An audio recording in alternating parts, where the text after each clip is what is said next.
안녕하세요. 최고 수익률입니다. 이번 주 세계를 발칵 뒤집어 놓은 한국 관련 뉴스 5개를 모아서 전해드리겠습니다. 첫 번째 소식입니다. 미국 정부가 한국을 환율 관찰 대상국으로 지정했다는 충격적인 소식이 전해졌습니다. 미국 재무부는 현지 시간 17일 한국과 중국, 스위스, 독일, 말레이시아, 싱가포르, 대만 등 7개국을 환율 관찰 대상국에 포함하는 내용을 골자로 한 환율 보고서를 발표했습니다. 충격적인 것은 일본은 환율 관찰 대상국에서 제외됐는데 한국은 포함시켰다는 것입니다. 상품과 서비스 등 150억 달러 이상의 대미 무역 흑자, 국내 총생산의 3%를 초과하는 경상수지 흑자, 12개월 중 8개월간 국내 총생산의 2%를 초과하는 달러 순매수 등 3가지 기준 중 2가지에 해당하면 관찰 대상국이 됩니다. 미국이 환율 대상국을 지정하는 취지가 애초에 다른 나라가 환율을 인위적으로 낮춰서 미국으로부터 너무 많은 무역 흑자를 가져가는 것을 막기 위함입니다. 그런데 일본은 2021년부터 엔화의 가치가 완전히 떨어지도록 일본 정부가 직접 조작했습니다. 반면 한국은 일본과 비교하면 아무것도 아닌 수준이죠. 엔화가 얼마나 저렴해졌으면 최근 뉴스들에서는 역대급 엔저에 한국보다 저렴, 먹고 쇼핑하러 일본행이라는 제목의 보도들이 쏟아져 나오고 있습니다. 이 체감상 한국 먹거리 물가가 일본보다 1.5배는 되는 느낌이에요. 이 출장과 여행으로 지난달 27일부터 닷새간 일본 도쿄를 방문한 이희준 씨는 12일 엔화 가치가 많이 떨어진 데다 일본 현지 물가 자체가 한국보다 저렴해 부담 없이 여행했다라며 이같이 말했습니다. 이 씨는 반대로 일본인 친구는 오랜만에 한국을 찾았다가 물가가 비싸다며 놀라더라 라고 전했습니다. 코로나19 이후 첫 해외여행으로 지난주 도쿄를 찾은 직장인 임모 씨는 일본은 비싸다라는 고정관념과 반대로 물가가 저렴해 화들짝 놀랐다고 합니다. 임 씨는 1200엔, 우리 돈으로 1136원 정도만 내면 주요 관광지에서도 푸짐하게 먹을 수 있었다라며 비행기 값을 포함해도 후쿠오카에 가서 쇼핑하는 게 더 싸다는 말이 나온다라고 했습니다. 함께 여행한 최모 씨는 일본 택시비가 비싸다고 소문나 걱정했는데 이 기본 요금이 500엔이었다. 즉 5,000원도 안 됐습니다. 오히려 서울 택시 기본 요금 4,800원보다 쌌다라고 했습니다. 동생 친구들과 함께 지난 8일부터 4일간 도쿄를 여행한 윤모 씨는 이 싼 가격으로 원하는 걸 먹고 살 수 있어서 기뻤다라며 특히 다이소나 편의점, 생활용품점은 우리나라보다 더 저렴해 이 1,000엔 이하로 웬만한 걸 살 수 있었다라고 말했습니다. 특히 금액대가 높은 쇼핑을 하면서 엔저를 크게 체감했다는 관광객도 있습니다. 인천에 사는 한지연 씨는 남편과 함께 지난달 21일 일본 오사카를 찾았습니다. 그는 유명한 의류 브랜드의 가격 자체가 싸고 이 면세 혜택도 받을 수 있는 데다가 엔화도 저렴해 한국보다 40-50% 싸게 쇼핑했다고 말했습니다. 상황이 이런데도 미국은 일본은 리스트에서 제외한 채 한국을 환율 대상국으로 지정하고 한국에 대한 집중 감시를 시작했습니다. 그런데 더 충격적인 것은 따로 있었습니다. 미국 메모리 반도체 1위 업체이자 세계 2위로 등극한 마이크론은 이미 앞으로 20년에 걸쳐 뉴욕주 등에 1,000억 달러, 약 127조 원을 들이는 대규모 메모리 반도체 생산 단지를 구축하겠다는 계획을 발표했는데요. 최근 중국이 마이크론 제품에 대한 강력한 규제를 발표하자 미국은 한국에 중국과 거래를 끊으라는 식의 강한 압박을 전해왔습니다. 그런데 너무나 수상하고 충격적인 소식이 전해졌습니다. 한국에는 중국과 관계를 완전히 끊어버리려던 미국, 한국이 중국과 싸우고 난리가 나는 동안 미국의 마이크론은 중국 시안 공장에 7,700억 원을 투자하겠다는 충격적인 발표를 했습니다. 미국이 한국과 중국 사이를 갈라놓고 한국이 중국에서 벌어들였던 수익을 미국이 모두 뺏어가는 꼴이 된 것입니다. 이 시티그룹은 미국 정부가 마이크론의 공장 투자와 연구개발을 돕는 이 보조금 지원을 더욱 확대할 것이라는 보고서를 내놓았습니다. 실제로 얼마 전 마이크론이 한국의 SK하이닉스를 제치고 D램 세계 2위로 등극한 것도 이 미국 정부의 적극적인 지원 없이는 불가능했습니다. 이 정말 황당하고 어이가 없는 미국 정부의 자국 기업 편애를 확인할 수 있었는데요. 미국 정부는 이대로 쭉 밀어붙여 마이크론이 1위인 삼성전자마저 짓밟을 수 있도록 도울 계획입니다. 중국도 D램 전문기업 푸젠진화, 그리고 낸드 플래시 업체 YMTC를 국가 차원의 챔피언 기업으로 선정하고 연구개발 및 생산 투자의 지원을 아끼지 않고 있습니다. 빠르면 몇 년 뒤부터 중국 기업들이 한국의 삼성전자와 SK하이닉스의 메모리 반도체 없이도 이 자체적으로 생산해 모든 중국 IT 기업들에 공급할 수 있도록 만들겠다는 이 충격적인 계획입니다.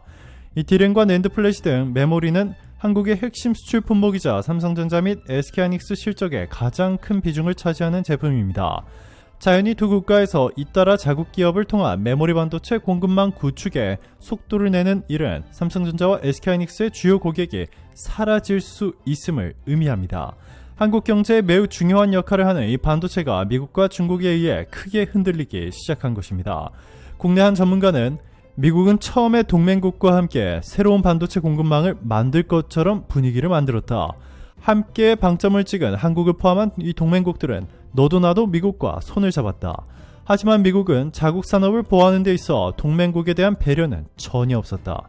오히려 자신을 대신해 중국을 압박하는 데 동맹국을 이용하고 있다. 사실 지금까지 미국이 설계한 정책은 중국 압박이 아닌 자국 산업 보호가 목적이다. 중국 견제는 자국 산업 보호 과정에서 필연적으로 따라오는 조치라고 볼 수 있다 전했습니다. 자, 그런데 대반전이 일어났습니다. 유럽연합이 한국에 파격적인 제안을 하자 미국과 중국은 초비상이 걸렸습니다. 유럽연합은 한국의 삼성전자와 SK하이닉스가 미국도 중국도 아닌 유럽에 초대규모 반도체 공장을 지으면 바이든과 시진핑으로부터 자유로울 수 있다며 안정성을 강조했습니다. 실제로 유럽연합은 지금까지 단 한 번도 한국의 뒤통수를 때린 적이 없고 한 번 한 약속은 반드시 지켜왔습니다. 무려 61조를 반도체 지원금으로 쓰겠다고 발표한 유럽연합. 삼성과 SK가 미국인 직원들의 복지와 어린이집까지 책임지고 심지어 기밀 정보까지 모두 내놓으라고 한 미국 정부와는 달리 유럽연합은 너무나 깔끔하게 아무런 조건도 걸지 않았습니다. 이 반도체 업계의 정통한 관계자는 반도체 산업에서 수율 등 핵심 정보는 곧 기업의 경쟁력이다 라며 미국이 자국 반도체 산업을 키우겠다는 방침을 명확히 한 상황에서 인텔, 마이크론 등 미국 업체들에게 삼성과 SK의 정보가 유출되지 않을 것이란 보장이 없다라고 꼬집었습니다. 특히 유럽연합은 반도체뿐만 아니라 구형 공정 생산과 연구개발, 설계 등 반도체 생태계 전 부분으로 지원 영역을 확대키로 하면서 더 주목을 받고 있는 실정입니다. 대반전은 이뿐만이 아니었습니다. 최근 유럽에서는 중국에 대한 부정적인 여론이 확산하는 동시에 한국에 열광하고 있습니다. K-팝과 K-드라마, 심지어 K-방산까지 유럽 전역에서 뜨거운 이슈로 급부상하면서 유럽 대부분의 나라가 한국 노래와 한국 드라마, 심지어 한국 무기까지 대량으로 수입하고 있습니다. 이 때문에 자연스럽게 유럽인들도 중국산 제품을 구매하는 대신 한국산 프리미엄 스마트폰을 구매하기 시작했습니다. 이 너무나 빠른 유럽 내 한국 심드러운 확산 속도에 중국의 주요 스마트폰 업체가 유럽 스마트폰 시장에서 철수한다는 정황이 속속 드러났습니다. 프랑스 매체 프랑드로이드는 최근 오포와 원플러스는 프랑스 마케팅 및 영업팀 직원을 해고한 후 재고 정리에 주력하고 있으며 신제품인 파인드 X와 리노 시리즈도 출시하지 않을 것이라고 보도했습니다. 놀랍게도 한국의 대반전 반격은 이것이 끝이 아니었습니다. 오만 정부가 오만 두쿰의 세계 최대의 그린수소 생산 플랜트를 구축하기로 하고 67억 달러, 우리 돈으로 무려 8조 원 규모의 프로젝트를 발주했는데요. 미국은 당연히 자신들이 이 초대규모 사업을 따낼 것이라 확신하고 있었습니다. 자, 그런데 한국이 프랑스 그리고 태국과 손잡고 컨소시엄을 만들어 이 8조 원 규모의 프로젝트를 미국으로부터 뺏어오는 데 성공했습니다. 한국경제TV의 취재 결과 포스코, 삼성엔지니어링을 중심으로 꾸려진 컨소시엄에 프랑스, 태국 기업도 참여하기로 한 것으로 확인됐습니다. 그는 이어서 이미 컨소시엄을 구성한 6개사가 현지에서 구체적인 사업 방향을 논의 중이라고 설명했습니다. 이 컨소시엄은 포스코를 주축으로 한국 기업이 주도합니다. 포스코가 28%로 가장 많은 지분을 보유하고 있고 삼성 엔지니어링 12%, 한국 남부발전 등 발전 공기업 두 곳을 합쳐 한국이 총 64%를 차지합니다. 한국의 완벽한 승리죠. 두 번째 소식입니다. 한국이 미국을 꺾고 세계 1위 무기 수출국이 된다. 영국 로이터 통신의 폭탄 발표에 전 세계가 난리가 났습니다. 29일 로이터는 폴란드와의 계약에 관여한 회사 경영진과 정부 관료 등 13명에 대한 인터뷰를 토대로 한국이 세계 최대 무기 공급 국가가 된다라며 한국이 세계 최초로 미국마저 뛰어넘어 세계 1위로 등극할 것이라고 전했습니다. 이 전 세계 방산 시장 규모는 3천조 원을 돌파했습니다. 이 평화로운 자유무역시대가 끝나고 이 미국을 필두로 극도의 이기주의가 그대로 반영된 이 보호무역이 시작된 가운데 우크라이나 러시아 전쟁이 초장기화 국면에 접어드는데 현재 혼돈의 카오스에 빠져버린 이 전 세계 상황. 이에 전 세계 모든 국가가 서둘러 국방비를 대폭 늘리며 최첨단 무기를 대규모로 사들이고 있어 앞으로 몇 년 후에 세계 방산시장 규모가 현재 3천조 원보다 무려 1,000조 원 이상 더 늘어나 4천조 원에 육박할 것이라 전했습니다. 이게 얼마나 큰 금액이냐면 메모리와 비메모리 반도체를 모두 합친 이 삼성과 SK하이닉스뿐만 아니라 엔비디아, AMD, 인텔, TSMC 등 전세계 모든 반도체 회사의 매출액을 전부 더한 이 전세계 반도체 시장 규모가 700조가 안됩니다. 즉 방산시장 규모가 반도체보다 무려 6배 가까이 크다는 것입니다. 요즘 가장 핫한 관심을 받으며 가장 빠르게 성장하고 있는 전기차 2차 전지 시장 규모도 2035년에 815조 원에 달할 것으로 전망되고 있습니다. 즉 방산시장 규모는 반도체와 2차 전지 시장을 합친 것보다 2배 이상 훨씬 크다는 소리입니다. 엄청나죠? 자, 그런데 이 어마어마하게 거대한 방산시장에서 한국이 곧 시장 점유율 50%를 돌파하여 이 수십 년간 세계 1위를 지켜오던 미국마저 꺾어버리고 압도적인 1위로 등극할 것이라는 파격적인 소식이 전해졌습니다. 2018년부터 2022년까지 최근 5년 동안 국가별 무기 수출 순위를 보시면 미국이 40%로 압도적인 1위, 2위가 러시아로 16%입니다. 이어서 3위가 프랑스 11%, 중국 5%, 독일과 이탈리아가 4%씩, 영국 3%, 스페인 2.6%에 이어서 한국이 2.4%로 9위입니다. 불과 10년 전만 하더라도 10위는커녕 100위 안에 들까 말까 했던 한국이 몇 년 안에 세계 9위로 등극하며 무기 초강대국인 이스라엘마저 제치고 올라왔습니다. 자, 그런데 한국이 러시아를 제치고 한 번에 세계 2위로 곧 등극할 것이라는 놀라운 소식이 전해졌습니다.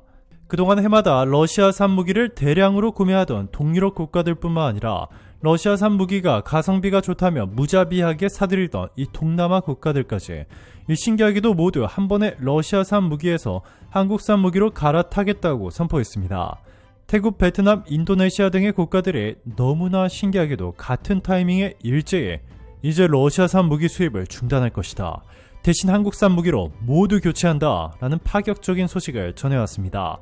이렇게 무기 수출 세계 2위였던 러시아를 한 번에 흡수해버리고 단숨에 세계 2위에 오른다는 한국. 러시아가 한국의 유일한 돈줄이 끊기자 한국의 보복을 예고했던 것 기억하실 겁니다. 푸틴 러시아 대통령은 최근 한국이 우크라이나 무기 공급을 중단하는 것이 전쟁을 종료하는 유일한 열쇠라고까지 전했습니다. 그러면서 그동안 밀리고 있었던 우크라군이 한국산 무기로 러시아군을 완전히 밀어내며 대반전을 이뤄내자 다급해진 푸틴은 북한에 러시아산 무기를 대규모 공급해 한국을 위협하겠다는 충격적인 발표까지 했습니다. 자, 그런데 푸틴이 한국을 잘못 건드렸습니다. 러시아를 제치고 세계 2위 무기 수출국으로 등극할 것이라는 것은 이미 확정적인 상황인데 최근 한화가 공개한 최첨단 무기들을 본 무기 전문가들과 주요 외신들은 한국이 앞으로 몇 년 안에 미국을 제치고 세계 1위로 등극, 전세계 방산시장 50% 이상을 싹쓸이할 수 있을 것이라는 파격적인 소식을 전하기 시작했습니다. 하나는 최근 세계 3대 조선사이자 잠수함 시장 압도적인 1위인 대우조선해양을 인수하는 데 성공하며 육해공을 아우르는 유일의 종합방산업체로 거듭나게 됐습니다. 최근 누리호를 2차례나 성공시키며 우주 7대 강국 반열에 오른 한국.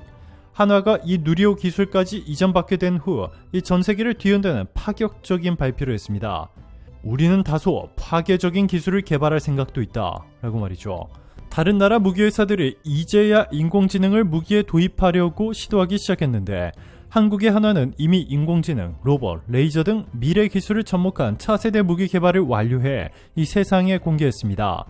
무인화와 자율주행 등 AI 기술을 접목한 지능형 다목적 무인 차량, 한 개의 레이더로 전방위 다수 표적에 대해 탐지, 추적, 피하 식별, 미사일 유도 등을 수행할 수 있는 국내 최초 3차원 위상 배열 다기능 레이더, 레이저 기술을 활용한 드론 탐지, 무력화 시스템 등 꿈의 기술이라 불리는 것들을 실제로 만들어버린 것입니다. 특히 러시아가 가장 두려워하고 있는 한화의 무기는 바로 이 첨검입니다. 올해부터 대규모 생산이 시작됐는데요. 한화와 LIG 넥스원, 풍산 등이 공동 개발한 첨검은 하늘의 검이라는 뜻으로 영문으로는 탱크 저격수, 탱크 스나이퍼스를 줄여서 테이퍼스라고 불립니다. 탱크가 아무리 강력한 금속으로 만들어졌더라도 첨검에는 무조건 뚫립니다. 게다가 첨검은 가시광선과 적외선 영상을 모두 활용할 수 있는 이중 모드 탐색기가 탑재됐습니다. 이를 통해 높은 탐지 성능을 보유했습니다. 표적을 지정하고 발사하면 목표까지 자동으로 가서 타격하는 유도 능력도 극찬을 받고 있습니다. 첨검 하나만으로 향후 10년 동안 20조 원 이상을 벌어들일 것이라는 전망이 나오고 있습니다. 한화의 첨단 무기에 놀란 캐나다는 심지어 눈으로 보지도 않고 이 한화와 60조 원짜리 계약을 하려 하고 있습니다. 캐나다 해군이 추진하는 CPSP는 이 노후 잠수함을 대체할 신형 잠수함을 구매하는 프로젝트인데요. 앞서 캐나다 의회에선 급변한 안보 환경에 대응하기 위해 2017년부터 신형 잠수함을 도입해야 한다는 주장이 나왔고 관련 프로젝트가 신설됐습니다. 업계에 따르면 캐나다는 이 사업을 통해 8에서 12척의 잠수함을 발주할 예정이며 사업 규모는 600억 캐나다 달러, 약 60조 원에 달합니다. 캐나다는 처음에 한국의 한화와 일본의 미쓰비시 중공업 이렇게 두 개를 유력한 후보로 생각하고 고민을 시작했습니다. 미국과 독일은 처음부터 고민 대상에서 제외시켜버렸죠. 가격도 한국이나 일본보다 훨씬 비싼 데다가 사후 관리 서비스도 좋지 않기 때문이죠. 자, 그런데 캐나다 연방조달청이 지난 10일부터 사흘 동안 한국의 한화, 옥포 조선소와 해군 잠수함 사령부를 찾아 현장을 둘러봤고 다음 4일은 일본 미쓰비시 중공업을 찾아 잠수함 운영 실태를 점검한 것으로 전해졌습니다. 자, 그런데 놀라운 일이 벌어졌습니다. 한 무기 전문가는 방산 수출이라는 게 기술이나 가격만으로 결정되는 건 아닙니다.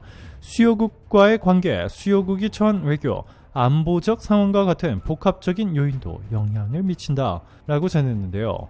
최근 한화가 사회이사로 영입한 인물이 바로 조지 프레스코 부시, 우리가 아는 미국 부시 대통령 가문의 그 부시입니다.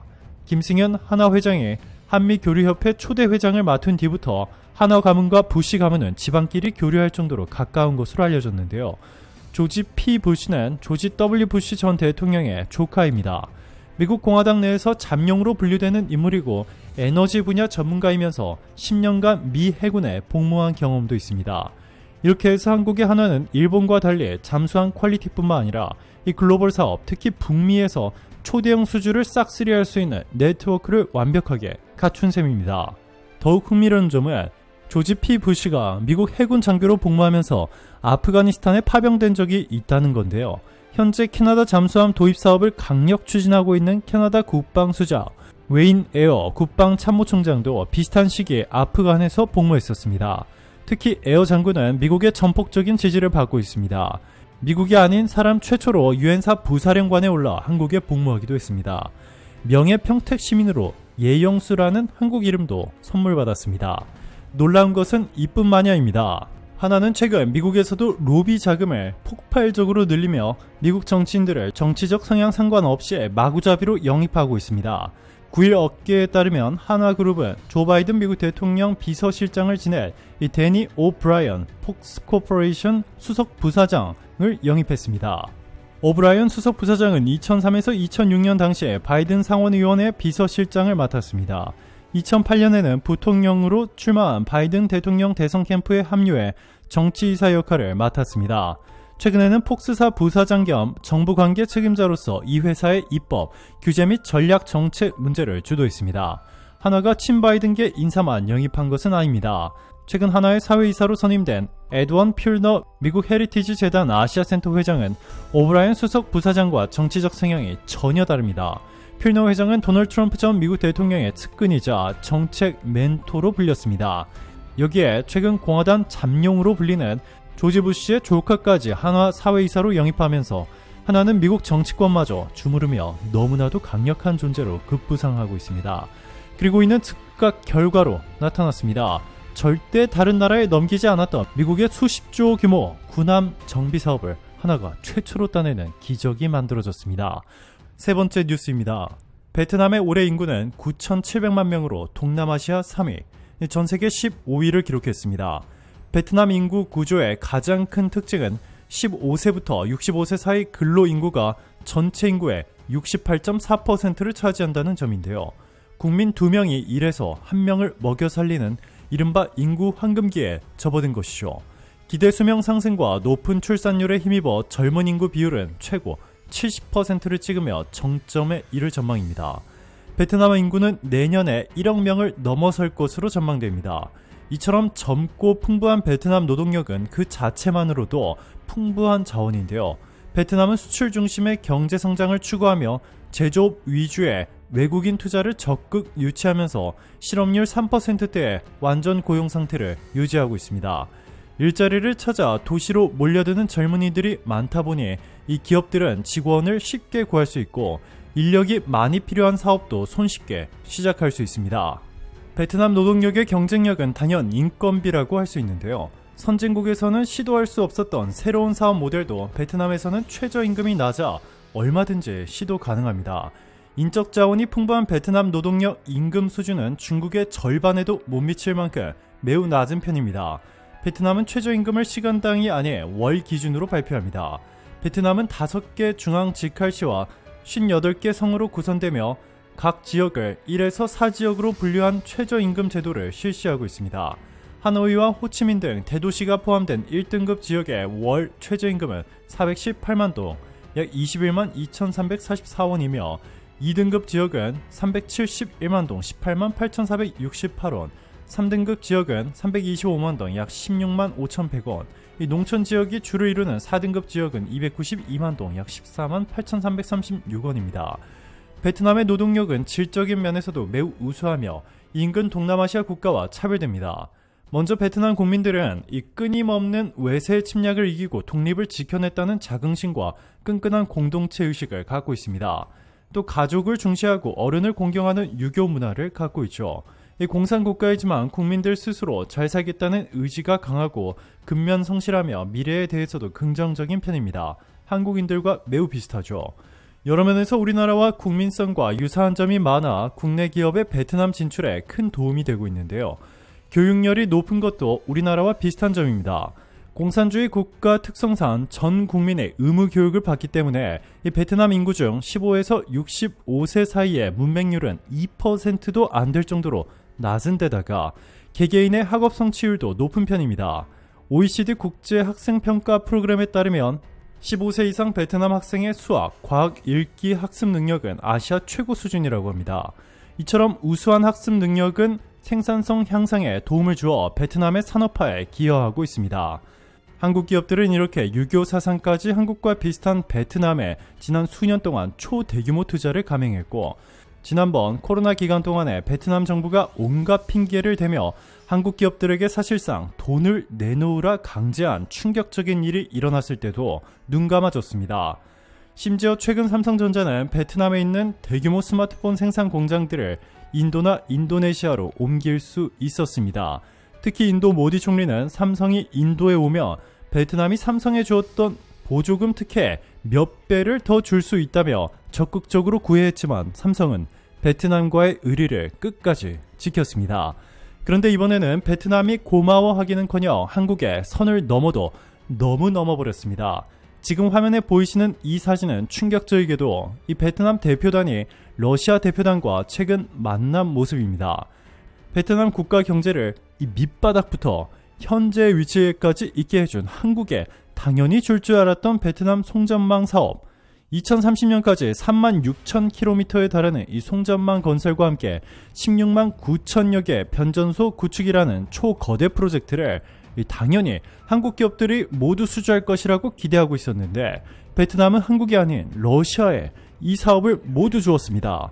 전쟁을 일으킨 러시아에 말이죠. 러시아를 제재해도 모자랄 판에 러시아 기업에 수조 원의 돈을 퍼다 주고 있는 것입니다. 붓젠 응웬 위비엔 PT 부대표는 베트남은 2030년까지 3만 6천 킬로미터여 길이의 송전망 건설과 함께 16만 9천여 개 변전소 구축을 목표로 하고 있다며, 이를 위해서는 150억 달러의 투자가 필요해 향후 러시아와 협력을 강화할 계획이라며 한국을 완전히 제외시켰음을 확인했습니다. 이뿐만이 아닙니다. 베트남 총리는 최근 러시아 부총리를 만나 러시아 제재를 반대한다라며 한국에 주기로 했던 베트남 원전 건설 프로젝트를 러시아에 전부 주겠다는 충격 발표까지 했습니다. 이 VNA 통신과 타스 통신 등에 따르면 판민진 베트남 총리는 베트남을 공식 방문 중인 드미트리 체르닌셰코 러시아 부총리와의 회담에서 베트남은 러시아에 대한 제재와 러시아의 고립을 바라지 않는다라고 말했습니다. 이 찐 총리는 베트남과 러시아는 포괄적 전략적 동반자 관계의 정신에 따라 전통적인 우호와 건전한 협력을 중시해왔다며 각 분야에서 양국의 이익이 되고 두 나라 국민들을 연결할 협력을 확대하고자 한다라고 말했습니다. 이에 화답하듯 러시아 체르니셴코 부총리는 러시아는 베트남을 동남아 지역의 가장 중요한 파트너 중 하나로 여긴다라며 국제법과 유엔 헌장에 대한 베트남의 입장을 존중한다고 밝혔습니다. 더 충격적인 점은 이 자리에서 러시아가 베트남 원전 건설에 참여할 의사를 밝히자 베트남 총리는 한국에 주기로 했던 베트남 원전 건설을 러시아 국영 원전 기업인 로사톰에 주겠다는 충격적인 발표를 했습니다. 이 자리에서 체르니셴코 부총리는 러시아 국영 원전 기업인 로사톰이 베트남 동나이성의 원자력 과학기술센터를 건립하기 위한 계약을 6월 베트남 원자력위원회와 체결할 수 있다고 밝혔습니다. 베트남의 충격적인 행보는 여기서 멈추지 않았습니다. 베트남 권력 서열 1위인 중 서기장은 하나의 중국 정책을 확고히 고수하고 어떠한 형태의 대만 독립 분리주의자도 반대한다면서 다른 나라의 내정 불간섭 원칙을 일관되게 지지하며 대만과 공식적인 관계를 발전시키지 않을 것이라며 최근 미국 편을 든 한국에 대놓고 말하듯 다른 국가와 협력하지 않을 것이라 말했다고 홍콩 사우스차이나 모닝포스트는 전했습니다. 그러면서 한국보다도 중국과의 관계가 최우선이라며 최근 중국과 심한 갈등을 겪는 한국에 보란듯 이렇게 충격적인 발표를 했습니다. 베트남 정부가 이렇게 러시아와 중국을 만나며 퍼주고 있는 동안 베트남에 진출한 한국 기업들의 베트남 정부의 허술한 관리로 인한 전력난에 큰 고통을 받고 있습니다. 갑작스런 정전으로 공장이 가동을 멈춰 일찍 퇴근했습니다. 베트남 북부 박린성에 있는 한국계 한 법인에서 일하는 A씨는 2일 오전 출근하자마자 집으로 귀가해도 된다는 연락을 받았습니다. 전력 부족으로 박린성 일부 공단 지역에 전기 공급이 끊기면서입니다. 한국 기업들이 베트남 정부에 이러한 사실을 알리며 항의했지만 아무런 조치도 없었습니다. 삼성전자 베트남 법인은 만일의 사태에 대비해 자체 예비 전력 시스템을 구축한 덕분에 공장 가동을 계속할 수 있었지만 이 조금만 가동이 멈춰도 천문학적인 손실을 입기 때문에 불안에 떨어야 했습니다. 박린성 꾀보 지역에서 기능성 필름을 제조한 한 기업의 관계자는 올 들어 유독 베트남의 전력난이 심각한 것처럼 느껴져 우리도 불안하다라며 베트남 정부의 책임 있는 대처를 호소했습니다. 결국 한국이 칼을 빼들었습니다. 한국에는 뒤통수만 치고 중국 그리고 러시아와 손을 잡는 충격적인 일을 벌인 베트남. 더 이상 참지 못하겠다고 판단한 한국은 동남아시아에서 인구 1위이자 경제 1위 국가인 인니와 긴급회의를 시작했습니다. 최근 조코비치 인니 대통령이 그동안 밀렸던 KF-21 분담금을 납부하겠다는 파격적인 발표와 동시에 2조 5천억 원에 달하는 초대규모 자카르타 발리 도시철도 사업을 한국의 삼성물산과 GS건설에 몰아주는 등 이 파격적인 행보를 보이고 있습니다. 그동안 자신들이 한국의 저지른 잘못을 뉘우치고 이제야 한국을 전적으로 신뢰하기 시작한 것인데요. 전문가들은 베트남이 중국과 같은 공산국인데다가 최근 베트남이 러시아와 적극적으로 협력하고 있는 모습을 보면 베트남이 제2의 중국이 될 것이라 전했습니다. 중국 내 한국 기업들을 인질로 한국을 위협하는 것을 베트남이 그대로 배워 한국에 써먹을 것이라며 그 전에 한국이 베트남에서 벗어나 인니와 인도 등으로 생산기지를 옮기는 것이 아주 현명한 결정이라 전했습니다. 네 번째 뉴스입니다. 바로 오늘이죠. 6월 20일에 영국에서 우크라이나 주최로 우크라이나 재건회의가 열렸습니다. 이번 회의에서는 1,000명 넘는 이 당국자들과 60여 개국 기업 경영자와 투자자들이 모여 우크라이나 재건을 도울 방안을 논의하기 시작했습니다. 우크라이나 재건 사업 규모는 1,200조 원에 달하는 것으로 알려졌습니다. 무기 대규모 구매를 통한 국방력 강화부터 파괴된 인프라 재건, 보건, 의료, 재정 개혁 등의 총 1,200조 원이 필요하다고 추산했습니다. 가장 시급한 것이 바로 에너지입니다. 러시아군이 대부분 파괴해버렸기 때문에 우크라이나에 전력을 공급할 수도 이 물을 집집마다 공급할 수도 없는 상황이라 이 모든 것을 처음부터 다시 시작해야 합니다. 일본 등 대부분의 국가들은 당연히 우크라이나에 가장 많은 무기와 돈을 지원한 미국이 이 1200조 원 재건사업 대부분을 가져갈 것이라 생각했고, 미국과 어떻게든 컨소시엄을 만들어 사업의 일부라도 가져가기 위해 안달이 나 있었습니다. 자, 그런데 이때 젤렌스키 우크라 대통령이 이 모두의 예상을 뒤엎은 폭탄 발표를 했습니다. 젤렌스키 우크라이나 대통령은 한국의 한강의 기적을 우크라이나에 만들고 싶다며, 한국 전쟁 후 한국이 한강의 기적을 만들었듯이 우크라이나도 한국을 롤모델로 기적을 만들고 싶다고 천명했습니다. 그리고는 한국에만 1200조 원, 5,000개에 달하는 우크라이나 재건사업 정보를 통째로 넘겨주었습니다.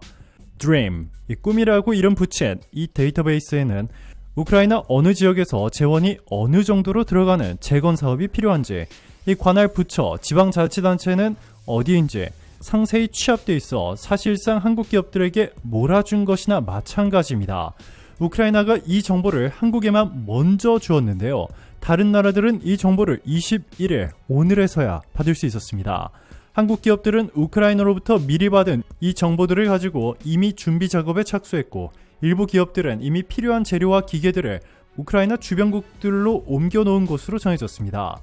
이 제2 마셜 플랜으로 불리는 1200조 원대 우크라이나 재건 사업을 우크라이나가 미국이 아닌 한국에 이렇게 통째로 주자 이 전 세계가 발칵 뒤집혔습니다. 그동안 미국과 컨소시엄을 만들어 조금이라도 사업을 따내려 했던 일본과 프랑스, 독일 등이 미국을 손절하고 한국과 컨소시엄을 구성하려 안달이 났습니다. 우크라이나 재건의 핵심이자 우크라이나에서 가장 가까운 나라인 폴란드 내 우크라이나 재건을 총괄하는 야드비가 에밀 레비츠 폴란드 우크라이나 개발협력 정권 대표도 한국의 우크라이나 재건 사업을 적극적으로 밀어주고 있습니다. 그는 재건을 위한 사업 목록 교류부터 시작해 한국 기업들이 뛰어들 수 있는 환경을 조성하겠다라고 밝히며 미국이 아닌 한국을 언급해 바이든을 발칵 뒤집어 놓았습니다. 젤렌스키 우크라 대통령은 재건 사업에서 다른 무엇보다 가장 먼저 시작되어야 할 것이 바로 지뢰 제거라고 발표했습니다. 엎친 데 덮친 격으로 우크라이나 카우카 댐이 붕괴되면서 러시아군이 설치한 엄청난 수의 지뢰가 떠내려가 우크라 전역이 초비상사태에 빠졌습니다. 이 셀 수도 없이 많은 지뢰가 우크라이나 전역으로 퍼져버린 가운데 이 곳곳이 러시아군의 폭격을 받아 파괴되는 바람에 땅이 성한 곳이 없습니다. 우크라이나 군인들이 금속 탐지기를 들고 지뢰를 발견할 수 있는 수준이 아닙니다. 아주 특별한 최첨단 기술이 필요한데 이 기술을 가진 유일한 곳이 놀랍게도 바로 한국입니다. 놀랍게도 우크라이나가 지뢰 제거를 의뢰한 국가는 미국이 아닌 한국이었습니다. 데니스 슈미알 우크라이나 총리는 러시아가 자국을 세계 최대 규모 지뢰 오염지로 만들었다면서 이 지뢰 작업 등에 있어서 한국의 도움을 요청했습니다. 슈미알 총리는 전쟁 후 우크라이나에 25만 제곱킬로미터의 지뢰 지대가 생겼다며 풍부한 경험과 기술, 장비 등을 갖춘 한국으로부터 많은 도움을 받기를 기대하고 있다라고 말했습니다. 25만 제곱킬로미터는 한반도 전체보다 큰 것은 물론 영국보다 큰 면적입니다. 슈미알 총리는 러시아는 주민 밀집도가 높은 지역의 기반시설을 겨냥하고 있다라며 피해의 70%가 민간 주거 지역이라고 밝혔습니다. 한국이 최근 개발에 성공한 최신형 지뢰 탐지기, 모캄 지뢰 등 비금속 지뢰도 탐지할 수 있는 이 신형 지뢰 탐지기가 세상에 공개되며 큰 주목을 받았습니다. 한국이 개발에 성공한 최신형 지뢰 탐지기는 지표 투과 레이더 기술을 적용해 금속 지뢰뿐만 아니라 비금속 지뢰도 모두 탐지할 수 있습니다. 지표 투과 레이더는 전파 특성을 이용하여 표적을 탐지하고 그 위치를 찾아내는 장치입니다. 미국이나 프랑스도 이 탐지기를 보유하고 있지만 한국산 탐지기가 가격도 훨씬 저렴할 뿐만 아니라 정확도가 압도적으로 높은 것으로 전해졌습니다. 자, 그런데 진짜는 바로 이겁니다. 한국 현대로템이 자체 개발한 장애물 개척 전차 K600. 이 전차는 차체 앞부분에 지뢰 제거용 대형 쟁기를 지면에 박아 땅을 갈아엎어 나가며 묻힌 지뢰가 드러나게 합니다. 대인 지뢰는 물론 대전차 지뢰까지 제거할 수 있습니다. 자기감응 지뢰 무능화 장비로 자기장을 발사해 차량 앞에 매설된 지뢰를 터뜨릴 수도 있습니다. 차량 후 및 좌우에는 병사들의 안전한 이동로 확보를 위해 안전지역임을 알려주는 표시 막대 발사 기능도 갖췄습니다. 현대로템은 대전차 지뢰가 터져도 임무 수행을 지속할 수 있을 정도로 이 장애물 개척 전차의 방호력과 생존성이 높다고 밝혔는데요. 현대로템 관계자는 최대 5km 떨어진 안전지대에서도 조종할 수 있는 무인 원격 조종 장치를 개발하고 있다면서 이를 통해 승무원이 탑승하지 않아도 차량 운영이 가능하도록 해 지뢰 제거 작업의 안전도를 더 높이겠다라고 말했습니다. 우크라이나의 한국 편에는 이것이 끝이 아닙니다. 진짜는 지금부터인데요. 우크라이나가 한국의 5대 그룹과 재건사업 간담회를 극비리에 가지며 미국을 발칵 뒤집어 놓았습니다. 우크라이나에 실질적으로 가장 큰 군사적 도움을 준 것도 미국이고 가장 많은 경제적 지원을 해준 것도 미국인데 왜 한국을 선택하냐는 것이죠. 한국의 5대 그룹 삼성, 현대, SK, LG, 롯데그룹은 최첨단 IT부터 시작해 유통, 건설, 화학, 조선, 플랜트 등 모든 분야에서 세계 1위 기술력을 갖추고 있다며 우크라이나를 제2의 한국으로 만들어 달라는 것입니다. 5대 그룹뿐만이 아닙니다. 우크라이나 인프라개발부 바실리 슈크라코브 차관 일행은 최근 부산항까지 방문했고 삼부토군의 주가는 한 달 만에 무려 3배 넘게 폭등하고 있습니다. 다산 네트워크스는 국제 에너지 클러스터 정회원 멤버로서 국내 전력산업체와 공동으로 우크라이나 남부 미콜라이우 유럽연합규격 전력망 시범 사업에 참여했다는 소식을 전하자 주가가 연일 상한가를 기록하고 있고 한국의 중소형 건설 기업들의 주가도 일제히 급등하기 시작했습니다. 전쟁 종료 후에는 러시아가 다시는 우크라이나를 재침략하지 못하도록 한국산 무기로 도배할 가능성도 제기됐습니다. 최근 잠수함 1위인 대우조선해양을 인수하는 데 성공하며 육해공 모두 갖춘 세계 최강의 방산기업으로 도약한 한화의 최첨단 무기들뿐만 아니라 현대로템의 전차들은 현재 유럽에서 게임 체인저라 불리며 러시아의 공포의 존재로 등극했습니다. 한국의 주력 전차인 K2가 러시아와 북대서양 조약기구 이 나토 간 육상 전력의 균형을 무너뜨릴 게임 체인저가 될 것이란 분석이 나왔습니다. 미국 외교 전문지 더 디플로맷의 개건 필진인 동아시아 안보 전문가 A.B. 에이브럼스는 이 매체에 기고한 한국 방위산업에 의한 나토 무장은 러시아의 끔찍한 전망이란 제목의 글에서 이처럼 진단했습니다. 에이브럼스는 이 K2 전차 주문은 서방의 우크라이나 무장 지원 능력을 늘려준 하나의 사례에 불과하다며 더 최근 사례로는 이달 초 미국의 대규모 한국산 군수품 주문을 들 수 있을 것이라고 말했습니다. 에이브럼스는 서방이 냉전 이후 새 전차에 대한 진지한 투자를 멈추자 러시아 역시 현실에 안주해왔다며 더 현대화된 한국산 전차가 나토군에 대량으로 신속하게 도입된다는 것은 육상전에서의 힘이 균형을 무너뜨리는 것을 의미한다라고 평가했습니다. 우크라이나도 이렇게 유럽 전역이 열광하고 있는 한국산 무기를 들여온다면 다시는 러시아가 전쟁을 일으키지 못할 것이라는 확신을 가지고 있습니다. 마지막 뉴스입니다. 최근 폴란드가 한국으로부터 구매한 30조 원 규모 무기 계약에서 폴란드가 한국에 24조 원이라는 돈을 빌려서 했다는 이 충격적인 보도가 나왔던 것 기억하실 겁니다. 이 때문에 수많은 외신들은 한국이 폴란드에 천문학적인 규모의 무기를 팔 수 있었던 것은 이렇게 한국에 매우 불리한 조건을 달았기 때문이라고 대대적으로 보도했는데요. 대반전이 일어났습니다. 폴란드 정부가 군사 장비 구매를 위해 한국으로부터 추가 대출을 받았다는 언론 보도를 부인했습니다. 한국이 지난해 폴란드에 무기를 수출하면서 12조 원 규모의 대출과 보증을 해줬는데 2차 수출 협상 과정에서 폴란드가 이보다 많은 24조 원 대출 금융 지원을 요구한 것으로 알려지자 이를 반박했습니다. 르제츠코프스카 장관은 폴란드가 군사장비 구매를 위해 한국에서 750억 즈워티 약 24조 원을 대출받았다는 폴란드 언론 보도를 언급하며 폴란드가 한국에 추가 대출을 받은 적이 없다고 말했습니다. 이는 마리우시 부와슈차크 부총리 겸 국방장관이 이달 초 3일간 방한한 이후 언론의 혼선이 빚어진 탓이라고 지적했습니다.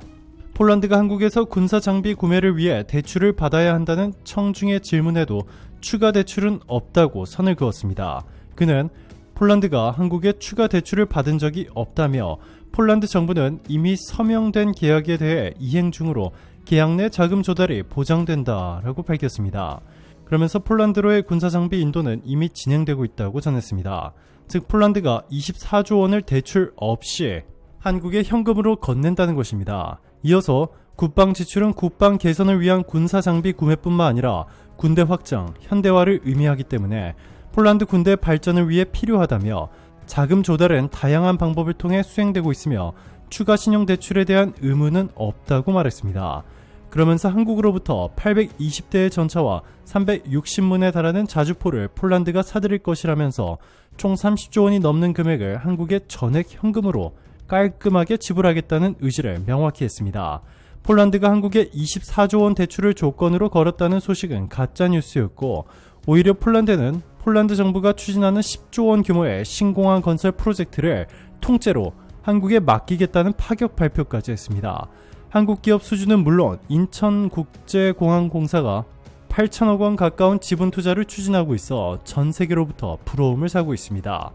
마르침 호라와 폴란드 신공항 정권 대표는 2022년부터 2060년도 복합 운송 허브 기본계획 승인 신청서를 폴란드 인프라부에 제출하기 전 투자를 둘러싼 13개 자치단체의 당국과 협의를 거쳤다라며 관련 내용을 ULC의 승인과 국방부 및 기금 및 지역 정책의 장관과 합의했다고 밝혔습니다.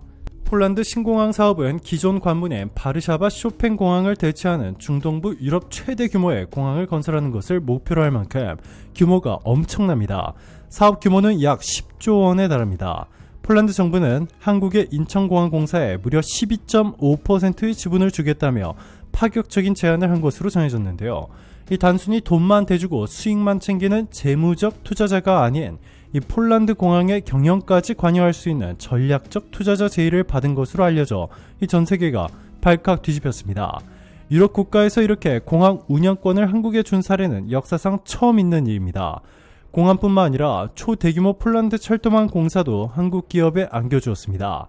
이 공사는 폴란드 정부가 추진하는 신공항 개발 프로젝트의 일환으로 오는 2034년까지 약 670km 길이 고속철도 노선을 포함하는 전체 연장 1789km 철도망을 구축하는 초대규모 프로젝트인데요. 한국이 짓는 폴란드 신공항을 중심으로 폴란드 전역 10개 방향 12개 노선의 철도를 한국이 짓는 이 기적 같은 일이 만들어진 것입니다. 이 폴란드뿐만이 아닙니다. 폴란드 대박에 이어 구소비에트 연방의 일원이던 체코까지 한국산 전차 대규모 구매를 발표했습니다.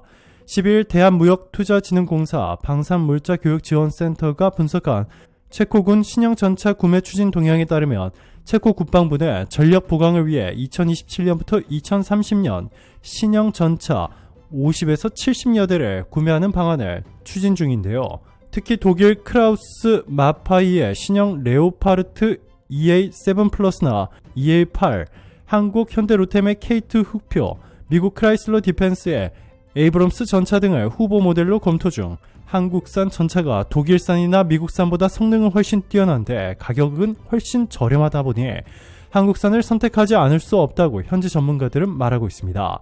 체코 국방부 차관 출신 군사 전문가 밀란 미쿠렐스키는 독일산 전차 레오파르트 2A4S는 1980년대 중반에 생산된 T-72와 별 차이 없는 구형 모델이라며 독일산 레오파르트 전차는 측면과 포탑 부분이 재래식 대전차 미사일과 드론 공격에 취약하다고 지적하면서 신형 2A7 플러스 또는 2A8 모델 구매 시 인도까지 장기간 소요되기 때문에 당장 급하게 도입해야 하는 현 시점에서 매우 부적절하다 전했습니다. 반면 빨리빨리의 나라 한국은 무기까지 총알 배송한다며 실제 최근 폴란드에 한국이 총알 같은 속도로 전차를 배송한 것은 너무나 놀라웠다고 전했습니다. 루마니아도 한국산 무기를 조 단위로 구매하기 시작했습니다. 루마니아 국방부는 총 2단계에 걸쳐 2조 5천억 원어치 자주포를 구매하는 방안을 국회가 승인했다며 1단계로 자주포 54문을 구매하겠다고 밝혔습니다. 루마니아도 독일과 미국, 한국 전차들을 비교해본 결과 한국산이 최강이라며 이제는 한국산이 미국산마저 뛰어넘었다고 극찬했습니다. 세계 자주포 수출 시장에서 한국은 이미 50% 넘는 점유율을 차지하며 예정된 계약 물량까지 고려하면 점유율이 70%에 달한다는 관측도 제기되고 있습니다. 자, 그런데 아직 놀라기에는 이릅니다. 폴란드와 체코, 루마니아의 파격 제한은 아무것도 아니었습니다. 일본이 한국에 제안한 파격 제한에 비교하면 말이죠. 일본의 싱크탱크와도 같은 한 단체는 일본 정부가 역사상 최초로 한국으로부터 최대 70조 원 규모의 무기를 구매할 수 있다는 파격적인 발표를 했습니다. 70조 원은 일본의 한 해 국방 예산과 맞먹는 엄청난 규모로 최근 러시아와 중국이 일본해에 수차례 침투하며 위협을 하는 등 군사적 긴장감이 고조되는 가운데 일본의 육해공 대부분의 무기들이 노후화되어 실제로 전쟁이라도 난다면 일본은 순식간에 초토화될 수 있다고 전문가들은 경고했습니다. 자, 그런데 일본의 한 해 예산을 보면 정부 예산의 20% 이상을 일본 정부가 빌린 빚이나 빚에 대한 이자를 갚는 데 사용되고 있습니다.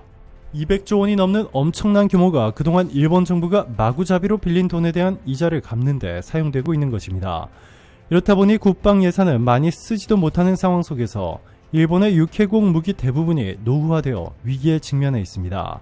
이를 전면적으로 한 번에 다 바꿔야 되는데 미국산 무기를 사자니 너무 비싸고 그렇다고 일본 기업들이 만든 무기를 쓰자니 성능이 너무 뒤떨어진다고 판단한 것입니다. 실제로 일본산 무기는 중국산 무기조차 따라가지 못하는 것으로 알려졌는데요.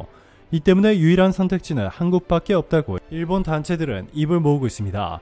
그동안 한국산 무기가 너무 잘 나가다 보니 질투만 하다가 이제는 인정하고 일본도 한국산 무기를 사야 한다는 여론이 일본 내에서도 빠르게 확산하기 시작했습니다. 한국이 세계 방산 시장에서 존재감을 드러내고 있다고 일본 요미우리 신문이 보도했습니다. 특히 K9 자주포와 관련 성능은 경쟁 상대인 독일산 자주포 못지않은 반면 상대적으로 저렴한 가격으로 방위 시장에서 좋은 평가를 받고 있다라고 보도했습니다. 그러면서 국방 비용을 많이 늘리지 못하는 일본의 입장에서는 최적의 선택이라는 파격적인 보도가 나왔는데요. 일본 최대 부수의 신문으로 주로 보수적인 논조를 견지한 요미우리 신문이 한국의 특정 산업군을 가감없이 고평가하는 건 흔치 않은 일, 매우 이례적인 일입니다. 일각에서는 일본은 이미 한국산 무기를 대규모로 구매하기 위한 준비 작업에 착수했다고 주장했습니다. 최근 일본은 방위 장비 규격을 대대적으로 바꾸며 의미심장한 움직임을 보이고 있는데요. 전투기 등 방위 장비는 레이더, 센서 기술이 고도화되면서 부품 교체나 유지 보수 비용이 급격히 증가하고 있습니다.